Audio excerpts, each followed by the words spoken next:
सर्वप्रथम इयत्ता 5वीच्या सर्व चिमुकल्या विद्यार्थ्यांना सप्रेम नमस्कार. सर्वांचं आपल्या युट्यूब चॅनलवर सहर्ष स्वागत आहे. तर विद्यार्थी मित्रांनो, आपल्याला तिसरा घटक आजपासून सुरुवात करायचा आहे. तिसरा घटक आहे अपूर्णांक. अपूर्णांक कशाला म्हणायचं, अपूर्णांकामध्ये काय काय आहे, समच्छेद अपूर्णांक, भिन्नच्छेद अपूर्णांक, समच्छेद अपूर्णांकाचा लहान मोठेपणा, अंश समान असलेल्या अपूर्णांकाचा लहान मोठेपणा, भिन्नच्छेद असलेल्या अपूर्णांकाचा लहान मोठेपणा, समच्छेद अपूर्णांकाची बेरीज वजाबाकी, भिन्नच्छेद अपूर्णांकाची बेरीज वजाबाकी, हा सर्व भाग आपल्याला या व्हिडिओमध्ये शिकायचा आहे. अपूर्णांकामधला पहिला घटक आपण या ठिकाणी बघत आहोत, समच्छेद व भिन्नच्छेद अपूर्णांक. म्हणजे समच्छेद अपूर्णांक कशाला म्हणायचं, भिन्नच्छेद अपूर्णांक कशाला म्हणायचं, आणि हे सगळे कसे आहेत, व्यवहारी अपूर्णांक म्हणतात त्याला. म्हणजे हा जो उपघटक आहे व्यवहारी अपूर्णांक, याच्यामधला समच्छेद व भिन्नच्छेद अपूर्णांक, त्यांची तुलना, त्यांची बेरीज, त्यांची वजाबाकी आणि त्यांचा गुणाकार, हा भाग आपण या ठिकाणी शिकणार आहोत.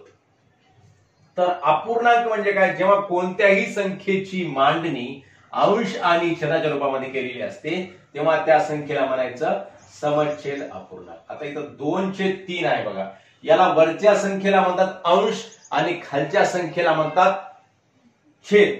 मग हे झाला अंश आणि हा झाला छेद, 3 झाला छेद आणि 2 झाला अंश, याला म्हणायचं अंश आणि छेद. मग अशा प्रकारे ज्याची मांडणी अंश आणि छेदामध्ये केलेली असते अशा संख्येला म्हणायचं अपूर्णांक म्हणायचं. बेटा लक्षामध्ये ठेवायचं. मग 2/3 हा अपूर्णांक आहे.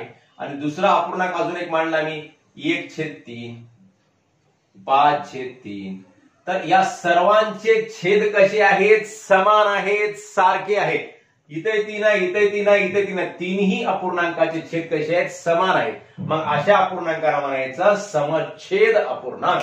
समच्छेद, सम म्हणजे समान, सारखे, समच्छेद अपूर्णांक. आता भिन्नच्छेद अपूर्णांक म्हणजे भिन्न छेद असलेले 2/3, 4/5, 7/6. हे काय झाले, भिन्न छेद. इथं छेद 3 आहे, इथं छेद 5 आहे, इथं छेद 6 आहे. भिन्न छेद, समच्छेद आणि भिन्न छेद हे दोनच प्रकार आहेत अपूर्णांकामध्ये, समच्छेद अपूर्णांक आणि भिन्नच्छेद अपूर्णांक. आता समच्छेद अपूर्णांकाचा लहान मोठेपणा, समच्छेद आहे समजा अपूर्णांक. आता वरचेच अपूर्णांक घेऊ आपण, 2/3, 1/3, 5/3. हे 3 अपूर्णांक आहेत. या 3 अपूर्णांकापैकी सर्वात मोठा अपूर्णांक कोणता आणि सर्वात लहान अपूर्णांक कोणता, हे कशावरून ठरवायचं, तर ज्याचा अंश मोठा तो अपूर्णांक या ठिकाणी मोठा. मग 2/3 आणि 1/3 मध्ये या दोघांची जर तुलना केली तर अंश कोणाचा मोठा आहे बेटा या ठिकाणी, तर 2चा मोठा आहे. मग 2/3 हा अपूर्णांक कसा आहे, 1/3 पेक्षा मोठा आहे. म्हणजे 2/3 पेक्षा लहान आहे 1/3. म्हणजे 2/3 पेक्षा लहान आहे 1/3. 2/3 हा मोठा आहे 1/3 पेक्षा. आणि याचीच तुलना जर अशी केली, 2/3 ची तुलना 5/3 सोबत केली तर 5/3 मोठा आहे का 2/3 मोठा आहे, दोघांचाही छेद समान आहे. मग ज्याचा अंश मोठा तो अपूर्णांक मोठा. मग जिकडला अंश मोठा तिकडे या चिन्हाचे काय करायचे, 2 टोकं दाखवायचे. म्हणजे 5 कडे 2 टोकं, म्हणजे 2/3 च्या पेक्षा मोठा, 2/3 च्या पेक्षा मोठा 5/3. म्हणजे 2/3 पेक्षा 5/3 हा अपूर्णांक कसा आहे, मोठा आहे. ही गोष्ट लक्षात ठेवा. ज्या अपूर्णांकाचा अंश मोठा तो अपूर्णांक मोठा. केव्हा, जेव्हा छेद समान असतो तेव्हा. मग हे 3 भाग समजले. समच्छेद अपूर्णांक म्हणजे छेद समान, भिन्नच्छेद म्हणजे छेद भिन्न वेगवेगळे, आणि समच्छेद अपूर्णांकाचा लहान मोठेपणा म्हणजे जेव्हा 2 अपूर्णांकाचा छेद समान असतो तेव्हा ज्या अपूर्णांकाचा अंश मोठा तो अपूर्णांक मोठा असतो, जसं आपण इथं बघितलेलं आहे. आता अंश समान असलेल्या अपूर्णांकाचा लहान मोठेपणा, अंश समान आहे समजा 2/3 आहे,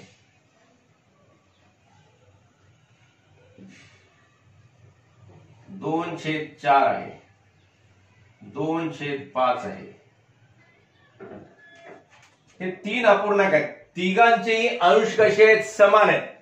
तिघांचेही अंश समान असले, जेव्हा अपूर्णांकाचे अंश समान असतो तेव्हा ज्याचा छेद लहान तो अपूर्णांक मोठा. याच्या विरुद्ध आहे, ज्याचा छेद लहान तो अपूर्णांक मोठा.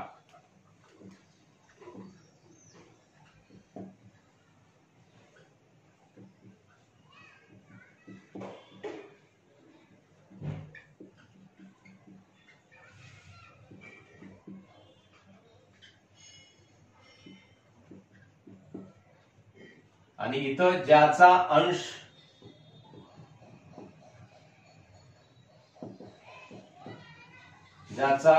मोठा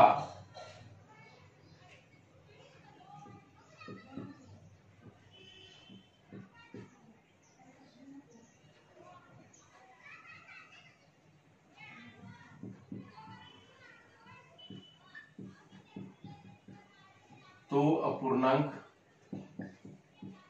मोठा असतो। हे दोन बाबी समजून घ्या।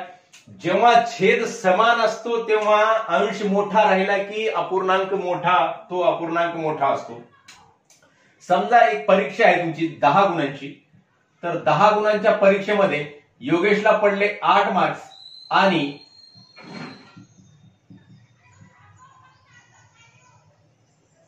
रमेशला पडले 9 मार्क्स। रमेशला किती पडले? 9 मार्क्स। हे कसं दाखवतात? 8/10 आणि 9/10 असं दाखवतात ना। मग कोणाला जास्त मार्क पडले? रमेशला जास्त मार्क्स पडले का नाही? म्हणजे 9 मार्क, म्हणजे इथं कसं आहे, दोघांचाही छेद समान आहे। मग ज्याचा अंश मोठा आहे तो अपूर्णांक मोठा, म्हणजे रमेशचा अंश मोठा आहे, रमेशला मार्क्स जास्त पडलेले आहेत, म्हणजे ज्याचा अंश मोठा तो अपूर्णांक मोठा। अशा प्रकारे लक्षामध्ये ठेवायचं। आणि हे कसं लक्षात ठेवायचं? आता हे बघा, याचं उदाहरण थोडक्यात सांगतो तुम्हाला। 1/2, 1/3, 1/4, 1/5,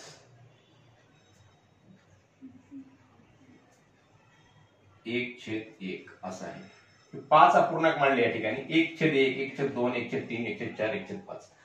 म्हणजे याचा अर्थ काय होतो? एखाद्या संख्येच्या 1 भागापैकी 1 भाग, एखाद्या संख्येच्या 2 भागापैकी 1 भाग, एखाद्या संख्येच्या 3 भागापैकी 1 भाग, 4 भागापैकी 1 भाग, 5 भागापैकी 1 भाग। एखादी आपली समजा पोळी आहे, आपण जे पोळी खातो, चपाती खातो, त्या पोळीच्या 1 भागापैकी 1 भाग, पूर्ण एक गोल भागापैकी 1 पूर्ण भाग, ही एक पोळी झाली। एका पोळीच्या 2 भागापैकी 1 भाग, म्हणजे एका पोळीचे 2 तुकडे केले मधून आणि 1 भाग, हे झालं 1/2। 1/3, त्या पोळीचे 3 समान तुकडे केले आणि 3 भागापैकी 1 भाग म्हणजे 1/3 झालं। 1/4 म्हणजे त्याच पोळीचे 4 समान तुकडे केले, चतकोर, आणि त्या 4 भागापैकी 1 भाग, आणि 1/5 म्हणजे ते 5 समान तुकडे केले आणि 5 भागापैकी 1 भाग। तर एकाने 1/1 भाग खाल्ला, एकाने 1/2 भाग खाल्ला, एकाने 1/3 भाग खाल्ला, एकाने 1/4 भाग खाल्ला, एकाने 1/5 भाग खाल्ला। तर सर्वात जास्त पोळी कोण खाईल? 1/1। म्हणजे अंश समान असताना ज्याचा छेद लहान तो अपूर्णांक मोठा। म्हणजे छेद लहान, 1/1 चा कसा आहे? छेद लहान आहे, मग याच्यापेक्षा 1/1 कसा आहे? सगळ्यामध्ये मोठा आहे। याच्यापेक्षा थोडा लहान कसा आहे? 1/2 याच्यापेक्षा मोठा आहे 1/3 पेक्षा, 1/3 1/4 पेक्षा मोठा आहे, 1/4 1/5 पेक्षा मोठा आहे। म्हणजे जसं आपण इकडे अजून 1/6 म्हणलं तरी 1/6 पेक्षा 1/5 कसं आहे? मोठा राहील, कारण त्याच्या ह्याच्याला थोडी कमी पोळी येत जाईल। म्हणजे इथं 1/2 म्हणजे अर्धी पोळी आली, इथं एका पोळीचा 3 भागापैकी 1 भाग इथं आले, 4 भागापैकी 1 भाग म्हणजे चतकोर पोळी आली, इथं चतकोर पोळीपेक्षाही कमी आली। म्हणजे हे तुम्हाला समजण्यासाठी उदाहरण सांगत आहे। तर अशा प्रकारे ज्या अपूर्णांकांचा अंश समान असतो तेव्हा ज्याचा छेद लहान असतो, विरुद्ध समजायचं, छेद लहान त्याचा छेद लहान तो अपूर्णांक मोठा, ज्याचा छेद लहान तो अपूर्णांक मोठा, आणि ज्याचा छेद मोठा तो अपूर्णांक लहान असतो। ही बाब समजून घ्या। भिन्न छेद असलेल्या अपूर्णांकाचा लहान मोठेपणा। आता इथं समछेद अपूर्णांकाचा लहान मोठेपणा आपण बघितला, कसा बघितला? समछेद असताना अंश ज्याचा मोठा तो अपूर्णांक मोठा, आणि समान अंश असलेला अपूर्णांकाचा लहान मोठेपणा बघताना ज्याचा छेद लहान तो अपूर्णांक मोठा, विरुद्ध याच्या भिन्न छेद असलेल्या अपूर्णांकाचा लहान मोठेपणा। आता भिन्न छेद म्हणजे इथं 4/3 आहे आणि दुसरी एक संख्या आहे समजा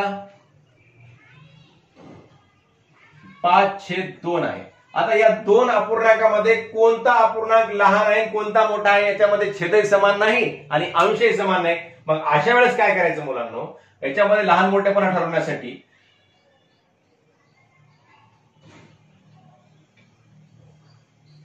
बरोबर आहे 4 गुणिले यांचा लहान मोठेपणा ठरवा असं म्हणलं समजा.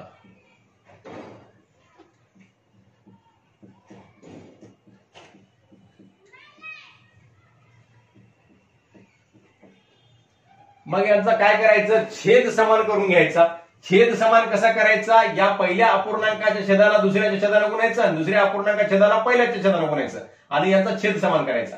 म्हणजेच 4/3 बरोबर आहे 4 गुणिले 4/3 गुणिले 2 गुणिले 2 म्हणजे 4 गुणिले 2/3 गुणिले 2, 4 दोन्ही 8 आणि 3 दोन्ही 6 आणि 5/2 बरोबर आहे. आता पहिल्याच्या छेदाला काय केलं आपण, दुसऱ्याच्या छेदाला गुणलं. आता दुसऱ्याच्या छेदाला पहिल्याच्या छेदाला गुणायचं. 5/2 गुणिले 3 गुणिले 3 5 त्रिक 15/3 दोन्ही 6. मग आता बघा 8/6 आणि 15/6. आता हे दोन नवीन अपूर्णांक तयार झाले, याला म्हणतात सममूल्य अपूर्णांक. याची किंमत आणि याची किंमत कशी आहे, दोघांचीही किंमत सारखीच आहे आणि 5/2 ची आणि 15/6 ची किंमत सुद्धा कशी आहे, सारखीच आहे बेटा. मग काय करायचं, या दोघांची तुलना करायची. या दोघांमध्ये 8/6 छेद आता या ठिकाणी कसा आलेला आहे, समान आलेला आहे. मग छेद जेव्हा समान असतो तेव्हा ज्या अपूर्णांकाचा अंश मोठा का लहान, अंश मोठा तो अपूर्णांक मोठा. म्हणजे आता इथं 15चा अंश कसा आहे, 15 हा अंश छेदापेक्षा 15 हा अंश या 8 पेक्षा कसा आहे, मोठा आहे. म्हणून 15 कडे 2 टोक द्यायचे म्हणजे 8/6 त्यापेक्षा मोठा आहे 15/6. मग 15/6 मोठा म्हणून 15/6 म्हणजे कोणता अपूर्णांक आहे, 5/2 आहे. म्हणून 4/3 आणि 8/6 म्हणजे कोणता आहे, तर 4/3 आहे. मग म्हणून 4/3 च्यापेक्षा मोठा आहे 5/2. अशा प्रकारे हे सोडवायचं असते, हे करायचं असते. म्हणजे जेव्हा छेद समान नसतो तेव्हा छेद समान करायचा. कसा करायचा, पहिल्याच्या छेदाला दुसऱ्याच्या छेदानं गुणायचं आणि दुसऱ्याच्या छेदाला पहिल्याच्या छेदानं गुणायचं. आपण इथं गुणलं, मग गुणल्यानंतर काय होते, इथं या 2 आणि 3चा गुणाकार आला 6 झाला. इथं सुद्धा 2 आणि 3चा गुणाकार आला किती झाला, 6 झाला. म्हणजे दोघांचे छेद कसे झाले, समान झाले. दोघांचे छेद समान झाल्यानंतर आपल्याला अंशाची तुलना करता येते. ज्याचा अंश मोठा तो अपूर्णांक मोठा. म्हणजे या ठिकाणी 15चा अंश मोठा झाला 8 पेक्षा, म्हणून 15/6 हा अपूर्णांक 8/6 पेक्षा मोठा आहे. म्हणजेच 15/6 म्हणजे कोणता अपूर्णांक आहे बेटा, तर 5/2 अपूर्णांक आहे. म्हणजेच 5/2 अपूर्णांक हा 8/6 म्हणजे कोणता अपूर्णांक आहे, 4/3. 4/3 पेक्षा 5/2 हा अपूर्णांक मोठा आहे. अशा प्रकारे हे समजून घ्यायचं, अशा प्रकारे हे करायचं. केव्हा भिन्न छेद असताना, समछेद असताना कसं करायचं तुम्हाला सांगितलेलं आहे, आणि समान अंश असताना कसं करायचं, ज्याचा छेद लहान तो अपूर्णांक मोठा. समछेद अपूर्णांकाची बेरीज वजाबाकी. आपल्याला समछेद अपूर्णांकाची बेरीज वजाबाकी करायची आहे. समछेद म्हणजे समान छेद असलेले अपूर्णांक. मग समान छेद असलेले, जसं इथं बघितलं आपण समछेद असलेले अपूर्णांक काय, सर्वांचे अपूर्णांक छेद कसे आहेत, समान आहेत. यांची बेरीज वजाबाकी करताना कसं करायचं ते बघा. 2/3 अधिक 5/3 हा अपूर्णांक आहे. मग छेद 3ला छेद 3 लिहून टाकायचं आणि अंशाची बेरीज करायची. 2 अधिक 5 म्हणजेच 7/3. आणि याची वजाबाकी जर करायची असेल तर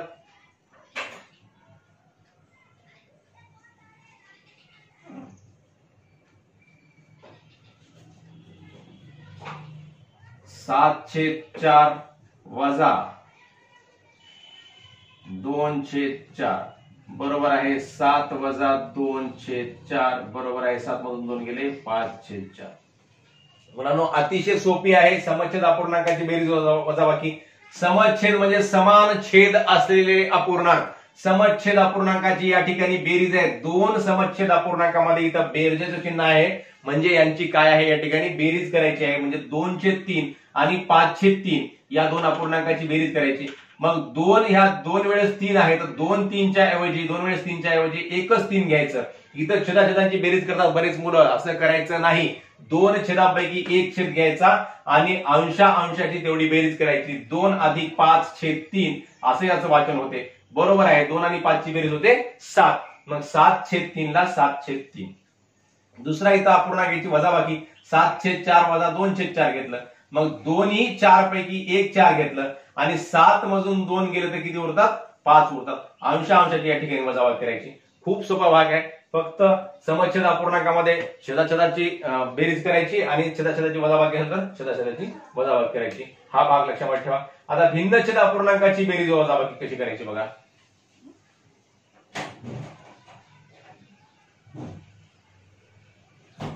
5/3 अधिक 2/4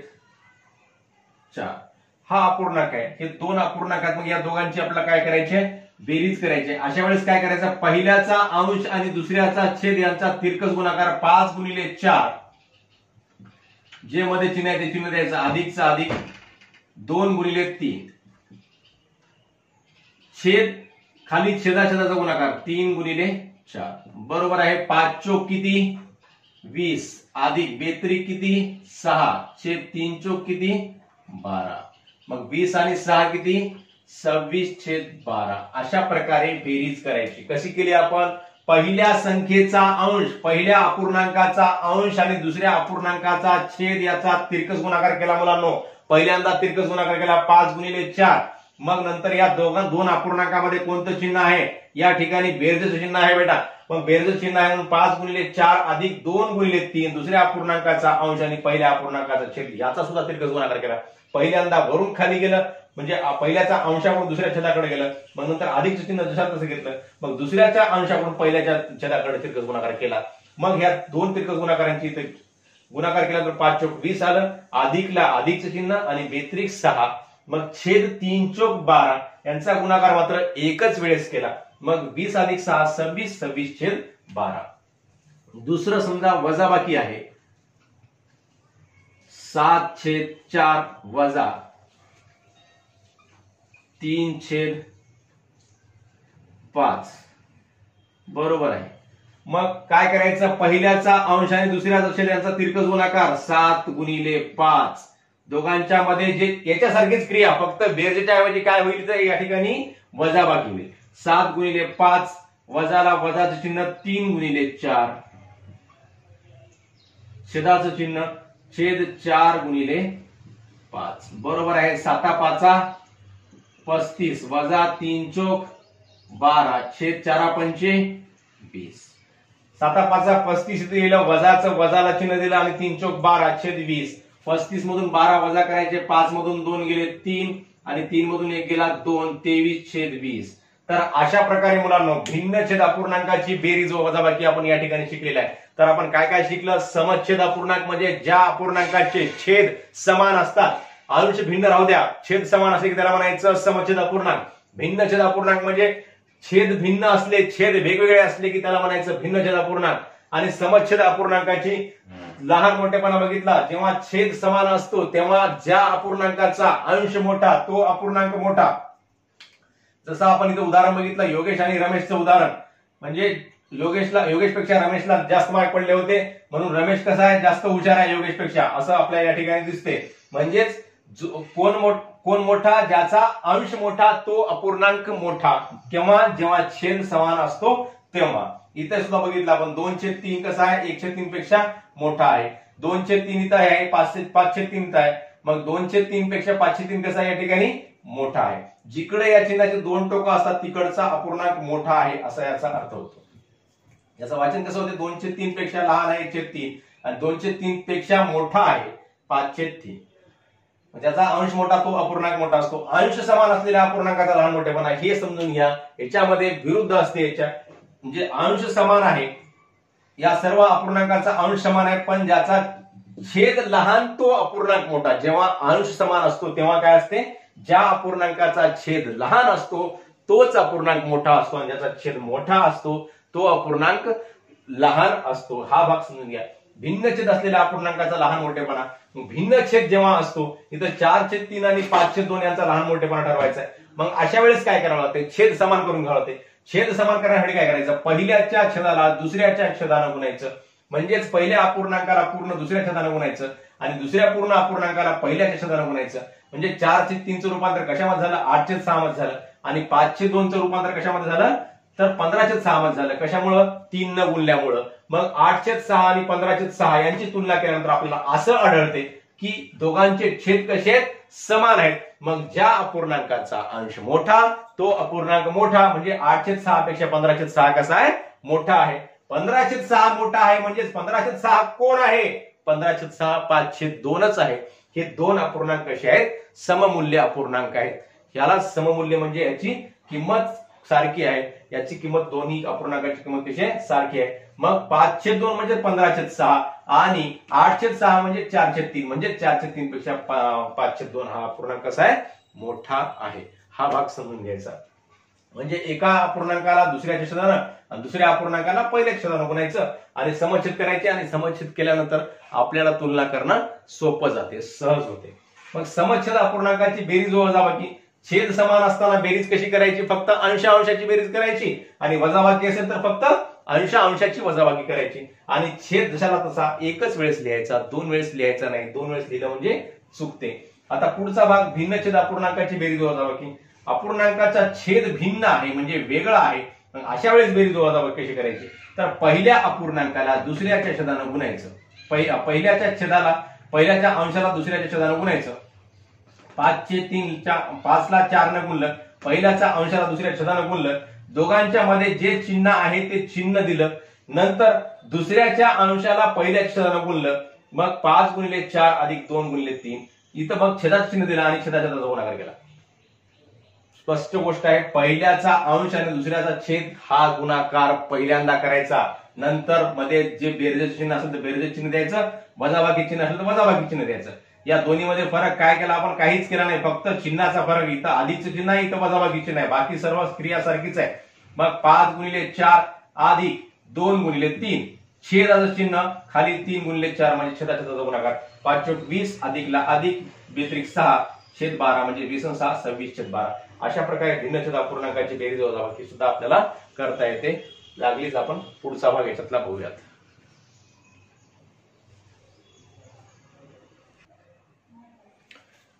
तर मुलांनो, समूहाच्या संदर्भात अपूर्णांकाची पट म्हणजे 20 ठिपक्यांच्या समूहाचा 1/4 पट भाग काढायचा आहे. 1/4 भाग काढायचा आहे. म्हणजेच काय होते? मग 20x1/4 म्हणजे कोणत्याही अपूर्णांकाचा कोणताही भाग जेवढा आपल्याला भाग काढायचा आहे 1/4 काढायचं म्हणजे 1/4 न गुणलं. समजा 1/5 असलं तरी 1/5 न गुणलं असतं. मग 20x1/4 म्हणजे या अपूर्णांकाचा आणि या अंशाचा गुणाकार असतो. मुलांनो लक्षात घ्या, 20च्या खाली काही नाही म्हणजे इथं 1 असते, लक्षात घ्या. आणि अपूर्णांकाच्या गुणाकारामध्ये अंशाचा गुणाकार होत असतो आणि छेदाचा गुणाकार होत असतो. म्हणजेच 20 होते आणि छेद 4 मग या 4 न जर वरच्या अंशाला भाग जात असेल तर भाग द्यायचा. 4×1=4 4×5 20 बरोबर आहे 5. असं आपल्याला करता येते. आता समजा या ठिकाणी 20 ठिपक्यांच्या समूहाचा 1/2 आहे. मग 20x1/2 इथं सुद्धा काय होते? 20चा आणि 1चा गुणाकार होते. 20×1=20 आणि 2ला 2. 20च्या खाली काही नाही म्हणजे काय असतो? 1 असतो, लक्षामध्ये ठेवा. मग कोणत्याही संख्येच्या खाली काही नसते म्हणजे समजा इथं मी 5 मांडलं, 5च्या खाली काहीच नसते म्हणजे इथे छेदामध्ये 1 असते. कोणत्याही संख्येच्या छेद असताना 1 हा अंक असतो, हे लक्षामध्ये ठेवा. जेव्हा अपूर्णांकाचा गुणाकार असतो तेव्हा हा जो पूर्णांक दिलेला आहे ह्या पूर्णांकाच्या खाली काही नाही म्हणजे 1 असतो. म्हणजे पूर्णांकातला हा 20 काय आहे? अंश आहे. म्हणजे अंशाचा आणि या अंशाचा गुणाकार होतो. 20×1=20 आणि छेद 2 मग इथं सुद्धा भाग होतो. 2×1=2 म्हणजेच 10. तर 20 ठिपक्यांच्या समूहाचा 3/4 भाग म्हणजे 20x3/4. इथं 20चा आणि 3चा गुणाकार होतो. 20×3 20×2=40 20×3=60 आणि छेद 4 4×1=4 2 उरले 6 मधून 4 गेल्यानंतर 20 झाले. 4×5=20 20 म्हणजेच 15. तर 10ची 1/2 पट म्हणजेच कोणत्याही अपूर्णांकाची पट कशी काढायची? तर त्याला त्या अपूर्णांकानं गुणायचं. जसं तुम्हाला आताच सांगितलं. मग 10×1/2 म्हणजेच 10×1=10 छेद 2 म्हणजे 2×1=2 बरोबर आहे 5. 15ची 1/3 पट म्हणजेच 15×1 15 छेद 3ला छेद 3 3×1=3 3×5=15 बरोबर आहे 5. 15ची 2/3 पट म्हणजेच 15×2/3 बरोबर आहे 15×2=30 छेद 3 म्हणजे 3×1=3 3 1 3 0 म्हणजेच 10चा भाग गेला. तर अशा प्रकारे कोणत्याही अपूर्णांकाची कोणतीही पट काढायची म्हणजे आपल्याला कोणत्याही पूर्णांकाची कोणतीही पट काढायची म्हणजे काय करायचं, त्या पूर्णांकाला त्या अपूर्णांकाला जेवढी पट काढायची आहे त्याच्यानं गुणायचं व आपलं उत्तर काढायचं. तर अशा प्रकारे आपण या भागामध्ये अपूर्णांक म्हणजे काय, समच्छेद अपूर्णांक, भिन्नच्छेद अपूर्णांक, समच्छेद अपूर्णांकाची बेरीज, भिन्नच्छेद अपूर्णांकाची बेरीज वजाबाकी आणि अपूर्णांकाचा लहान मोठेपणा, समच्छेद अपूर्णांकाचा लहान मोठेपणा, भिन्नच्छेद अपूर्णांकाचा लहान मोठेपणा आणि जेव्हा दोन अपूर्णांकाचा लहान मोठेपणा ठरवताना जर समजा अंश समान असेल तर तेव्हा कोणता अपूर्णांक मोठा असतो. तर आणि समच्छेद अपूर्णांकाची बेरीज वजाबाकी, भिन्नच्छेद अपूर्णांकाची बेरीज वजाबाकी आणि समूहाच्या संदर्भात अपूर्णांकाची पट, हा सर्व भाग हा पूर्ण आपण या व्हिडिओमध्ये बघितलेला आहे. आपल्याला हा व्हिडिओ आवडल्यास आपल्या मित्रांना शेअर करावा व लाईक्स व कमेंट सुद्धा करावे. धन्यवाद.